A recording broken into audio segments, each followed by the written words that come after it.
lot of negative side effects to not getting enough sleep. One of them being depression. Your emotions are more intensified, so you get a lot more anxiety. You know, you're going to be more depressed when you get sad. And also you're going to drink a lot more caffeine and coffee and things like that. So then you're going to be, you know, a lot more wired, and then you're going to kind of affect your next sleep the next day, right? And also, it also affects your aging process. So instead of anti-aging, you're going to age faster. Alright, I'm going to leave the best, by far, tip that I can give to any person who has sleeping problems. I'm going to save that for the last. And the first tip that I'm going to start out with is having a sleep routine. So every single night when you go to bed, you want to go to bed around the same time, and then wake up around the same time. And eventually, when you develop a sleep routine, you're going to notice you're not so tired. You're just going to automatically just fall asleep, and then you're automatically just going to wake up. I find for myself doing this, I wake up maybe 3-4 minutes before my actual alarm goes off, and I just wake up naturally. Right? And it's a really nice feeling to wake up naturally. And I got some notes here because you know, I wanna just kind of give everything I got to you. So another thing too is just get comfortable when you know it's time to go to bed. You want to just like get comfortable, turn off the TV. You know, a lot of people they have the TV on, and then they're just kind of, you know, and that helps them and relax and fall asleep. Right? It's something that research has shown that when you have something on, like a TV or something like that, you know, a heater, whatever, it affects your sleep, and you're not going to have the greatest sleep. Your sleep quality will decrease. Also, avoid doing work before to bed, like maybe an hour before going to bed. This is also another thing that research has proven is, like, you know, being in a work state is a lot different than being in a relaxed state, right? So when you're on your computer, maybe you're doing homework from school or whatever, you're in that work state. And it's the same idea when you go to bed.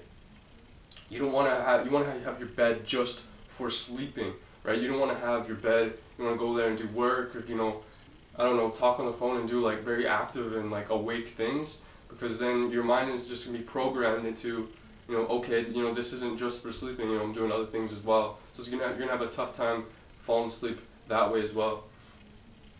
And okay, another one is don't eat a big meal before you go to sleep. So, you know, if you go to, let's say an hour before you go to bed, let's say you go to bed at 9, and you eat at 8 o'clock at night, you have a big meal, right? You're hungry, you're starving, you eat a big meal, and then your body's going to take that time, and, you know, your organs, your whole digestive system, it's working, you know, to digest that food. And then if you just try to go to bed, then, you know, you're going to have a tough time falling asleep again, because, you know, your body's working. But then again, you don't want to fall asleep on a hungry stomach, because it's going to bother you, and your body's not going to want to fall asleep. You know, your stomach's growling, you're like, ugh. So, you know, I suggest, and even what I personally do is, like, eat 3 to 4 hours before you go to bed, right? Have your dinner, you know, 3 to 4 hours. You know, don't eat, you know, too late. And it's okay to have a snack, maybe like an hour and a half before you go to bed, but not like a big meal. And then yeah, get regular exercise is another one.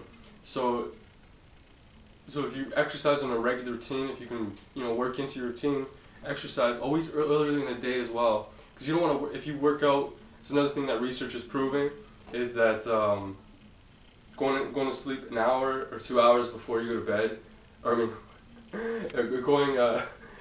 getting exercise an hour or 2 hours before you go to bed, you know, you're going to affect your sleep. You're going to have a hard time falling asleep because you're so like amped up and, you know, ready to go.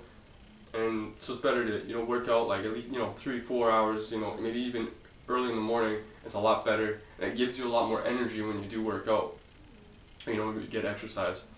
So if you exercise through the day, I mean, even me personally, I find that when it's time to go to bed, I fall asleep in minutes because I'm tired, right? And you just want to fall asleep.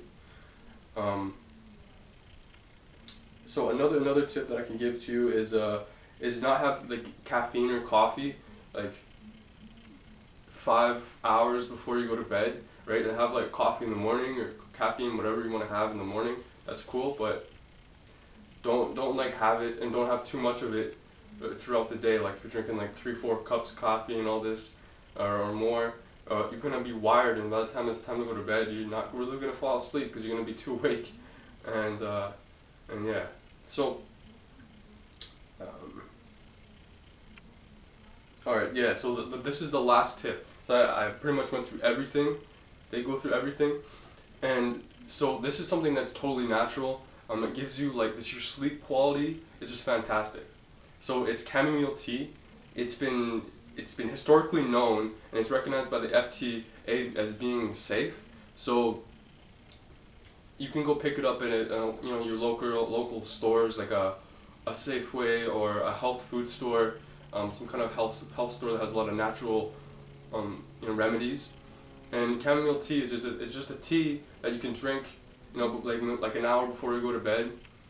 If you drink a lot, that's another thing actually that I forgot, is like if you drink too much before you go to bed, you're gonna wake up in the middle of the night. That's gonna affect your sleep. That's a small thing, but yeah. So don't drink your tea too right before you go to bed, like minutes before. Have it like an hour, hour and a half, so then you can go to the washroom and you're not waking up in the middle of the night having to pee. And so when you drink this tea, it's really gonna help you. It helped me. Like I remember, actually I had some chamomile tea about 2 or 3 weeks, yeah, about 2 weeks ago, and my sleep was just, it was like, that was like the best sleep I had in a long time. But you don't want to get carried away with like having chamomile tea every night. Like think of it more as a temporary thing. It's not something you're gonna do for the rest of your life. I mean you can, but then you're gonna end up relying on the tea to fall asleep, and that's not always good, right? So yeah, I hope this really helps. I hope you have a really great sleep, and good night.